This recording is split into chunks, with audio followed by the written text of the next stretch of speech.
তোমাদের জমি জমা সংক্রান্ত নিয়ে প্রচণ্ড টেনশানে আছো, বা তোমাদের সম্পত্তিতে কেউ জবরদস্তিভাবে দখল করে নিয়ে বসে আছে, কোনো মতেই তুমি তোমার জমি বা বাড়ি খালি করতে পারছো না, অনেক চেষ্টা করছো কিন্তু সমস্ত কিছু বিফল হচ্ছে, যদি এরকম কোনো সমস্যার মধ্যে তোমরা থাকো তাহলে এই উপাচারটা করো যে কোনো দশকর্মার দোকান থেকে গিয়ে একটুখানি হরিতাল কিনে আনো, 20 টাকার হরিতাল কিনে আনো।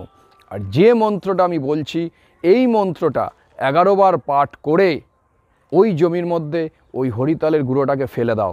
মন্ত্রটা হচ্ছে ওং রিং বগলামুখী, তারপর অমুকং উঁচায় উঁচায় হিং ফট স্বাহা।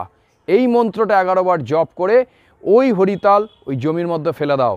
দেখো সে সম্পূর্ণরূপে উঠে চলে যাবে এবং জমি তোমার দখলে চলে আসবে। তবে এটাকে 5 সপ্তাহ করতে হবে, যে কোনো শনিবার।